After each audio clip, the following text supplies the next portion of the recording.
YouTube viewer, I must warn you, the contents of this video might be just a little bit spooky because today we're talking about the Alien role-playing game here on Templar's Tabletop.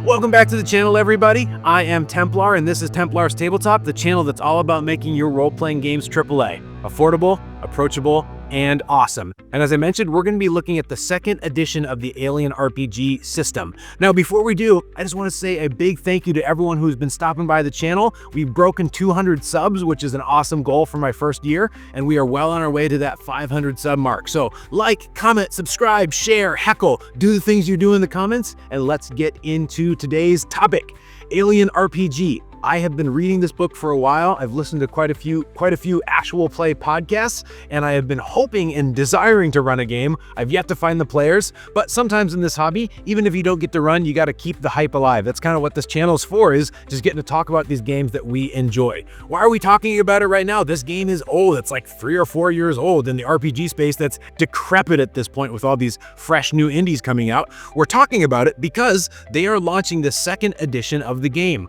So I'll talk about some of the new features, but I will link this right here. They are going to be doing Free League Publishing, which is the publisher of this game, is redoing it. And so if you'd like to get involved in this game or order it, you can check it out at the link that I will link. Very redundant. Let's continue. So this is going to be including a lot of new features for the game, and notably it's going to have new graphic design, it's going to have new stealth rules, it's going to have miniature play support. For you 5th edition fanatics out there that need your grids, you'll finally get your miniatures. I don't do a lot of miniature painting. However, I know that that's a big part of the hobby for some, and grid combat can be a lot of fun. I typically do zone combat, which is what this game was more initially slated towards, but I digress. Basically, this is going to have a lot of new things, but it's also going to keep some of the content. Let's hop over here to the book. As you'll notice, for instance, take a look at this art that's right here. You can see that you got the person leaning over the table. If I go to my copy of the book and I open to my first little bookmark here, you can see that, yes, indeed. Oh, actually, that's not my first bookmark. If I open to my first bookmark, then you can see that that art is reused. So it's going to have some recycled content, but it's also should be a decent amount of new stuff as well. And I hope you guys don't mind using magic cards for my bookmarks here. I got to keep the nerd consistent across all the way. All right, so let's go ahead and talk about this book and what are some of the things that I like. What we're going to do in this review is I'll talk about some of the things that I like in the book, and then just like in my last video where I talked about Legend of the Mist, I'll talk about who is this game for and who is it not for. Starting off, I think that the tone is very appropriate for the horror setting. A horror game or a scary game is a little bit different than a high fantasy game or a superhero game for that matter, but I think they do a good job in the book of hitting those aesthetics well and building mechanics that help support that. Speaking of, what is the core mechanic of this game? Let's talk about it. Free League Publishing is the publisher of this game, and a number of their games, I believe it's called the Year Zero system, but it looks a little bit something like this. You're going to grab some 6-sided dice, depending on what your skills are, and you're going to be rolling them, and the only thing that you are looking for is 6s. So if I rolled here, even 1 6 would be a success. Let's say I was very weak, so I only got 1 dice for strength, and I was trying to open up a door. I might only have 1 dice, and I rolled a 2, I would not succeed. But let's say my character had 3 points of strength and then also some specialization in, I don't know, lifting or something. That's not exactly what it is, but I would roll those dice, and at this point, I would still not have succeeded because I don't have that 6. What this game adds too is that as your character gets more stress, you'd add something called a stress die. And so as your character is stressed, you'll roll those dice, and those stress dice can help. Notice I got a 6 here, but what's very bad is that if you roll a 1 on one of your stress die, your character can panic and freak out. It's kind of a fun little addition. In the Alien movies, one of the hallmarks or one of the things that kind of defines that series is that characters freak out in the face of these things that are way beyond their comprehension, and then they start running and being terrified. And I think that this game does a good job mechanically of simulating that with those stress dice. Let's take a look at a few more things that I liked or thought were interesting. Moving on here, I'll go over to my next bookmark. And at the very end, so as I mentioned, there's the really cool rules for stress level and panicking. There is another game that is adjacent to this in genre. It was likely inspired by it, but it's called Mothership. And Mothership is more of a old school take, or it's inspired maybe a little bit more by some of the OSR principles.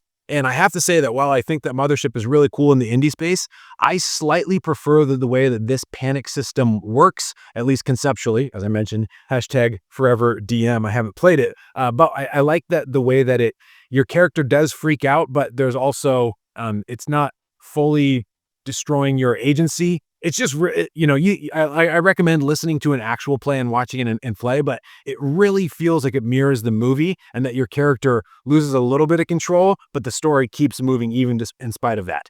If you are a player that doesn't ever want your character to be out of your control, that might be a little yellow flag for you. This game might not be up your alley. Let's keep looking through the book here. The next bookmark that I talked about here was under the character classes. Let me see if I can skip ahead just a little bit. And I might have lost my bookmark. Oh yeah, here we go. So at character classes, what's really cool is that you can play exactly as like Ripley from the movie. Basically the worker, there's rules to pilot one of those mech suits, but you can basically play a space construction worker, a space trucker, trying to survive against the horrors of the galaxy. I think that that's really cool and it nails the setting and the genre very well. Let's continue on. The next thing that this book has that I really like is if you like the series Alien, this book has got just comprehensive lore on all of the various factions and the various people that go into this, the actual Alien universe. And so just from a lore standpoint, that you can actually learn a lot. It's kind of funny. I didn't even realize that there was this, in this future, there's this conglomeration of the Russian and the Chinese, the union of progressive peoples. And so what happens if China and Russia had merged in the space race? It's kind of this really interesting concept. And as far as like making a one shot, it just gives a lot of cool touch points and things that you can branch off of. So really good lore in that. And then finally, I believe we got one more bookmark in here, and actually two more bookmarks in here. The first one is, the actual aliens themselves.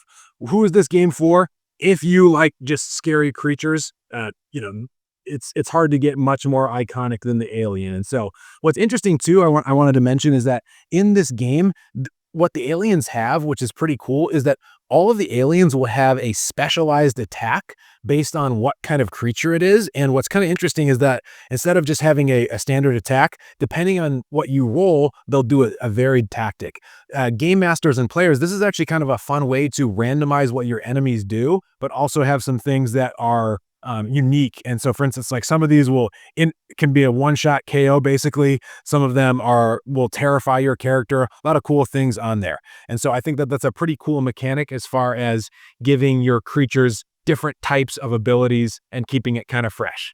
The last one that I wanted to point out here at the very back of the book is that it's got some cool scenarios that basically you are going to be playing. They call them cinematic scenarios. And instead of you creating your character off the offset, typically what you'll do is you will pick one of the pre-generated characters and they will have a little bit of like a secret agenda or something that they're trying to accomplish. So maybe the android is trying to sabotage the mainframe so that nobody can discover what people were researching, or maybe one of the characters is actually a fugitive and their goal is just like get the keys and get out.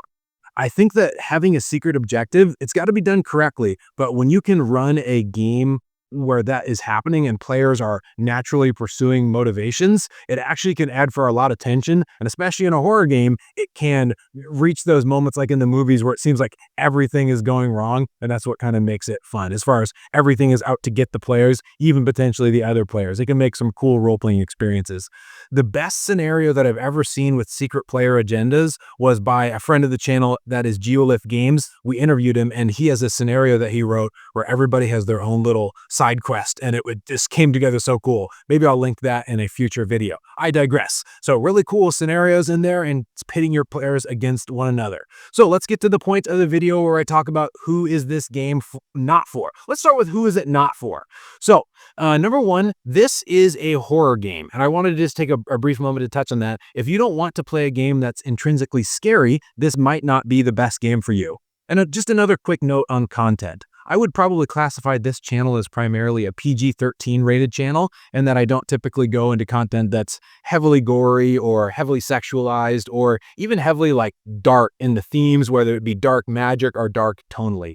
And so this kind of a gray area. So this is Alien, the RPG, which is based on a rated R film. So can I play it? Well, yes, but if I were to play this game, I would probably tone back a little bit of some of the thematic elements. My creatures wouldn't be quite as so gory. And, maybe it wouldn't be quite as depressing, but that is just kind of an interesting thing for you to consider as a player and as a GM. What is the tone of the game that you want to play? For instance, I don't really like supernatural horror very much. I don't typically watch that kind of movie. However, I don't mind science fiction horror. So it depends on your preferences. Your mileage may vary. Another thing that, at least in this first edition of the game, this is a zone-based game as opposed to a grid-based game. In general, you're not counting each individual square, you're counting the rough ideas. Now, as I mentioned, the second edition of the game, it is saying that it's going to include some rules for both miniatures and for zone-based combat, and so that is something that you can be aware of. They even have some pretty cool miniatures that they'll be going along and creating as part of this project. But if at least for this version of the game, if you have to have your grid, then you wait for the second edition, definitely. And we'll have to see how those rules play out. Some systems handle them better than others. So we've talked about the tone, we've talked about the grid-based setting, and it's not a D20 game. So again, if you're like, nope, I just like rolling my D20, then this is slightly different. With the way that the dice system works when you're looking for sixes, it's just kind of a different, I don't have a bell chart, but just when you're only looking for a six, things can get a little bit funky. Like you can roll quite a few dice and still not end up with a six. I'm a goated gamer, so I always roll sixes. But if you're just a normie, you might not roll a six even when you've got quite a bit. All right, now, who is this game for? Now, if you like the Alien franchise, if you like scary, if you like horror, this game might be right up your alley. Additionally, if you've played any of the other Free League games and you like this system, which I'm growing on the more that I hear it and interact with it, then this might be something that is for you. So ultimately, Alien RPG, as I mentioned, the second edition is coming out. I will link that in the description. And so make sure if you guys are interested in checking that out, you go ahead and do that. Now, let's end the video with the final thoughts. As I have gotten to, a little bit over 200 subscribers, I just wanted to, say, hey, Free League, I would be happy to do a quick review of your upcoming product, should you so desire to, throw a bone to the little guys, the small content creators. But that Free League, that's not who we're talking about. What do you think? Comment section, let me know. Is this a game that looks interesting to you? Is this something that you'll be picking up the first edition, the second edition? Too scary? Too tactical? Not tactical enough? Let me know in the comments below. And one quick final shout out. I had a comment in my last video that said, why do you keep mentioning that things are the D&D killer? And I wanted to just point out here, look at this, take a look at this, everybody. So, this is a review from the first game. Move over, Dungeons & Dragons. Free League has released Alien the role-playing game, and it's great, and it's as great as it is terrifying. So you see, even large media corporations are using this is a D&D killer. This is dethroning D&D. Is this dethroning D&D? No. But it is a very cool game, and I hope that if you like it, you guys let me know in the comments below. So thank you all so much for watching. Until next time, happy gaming.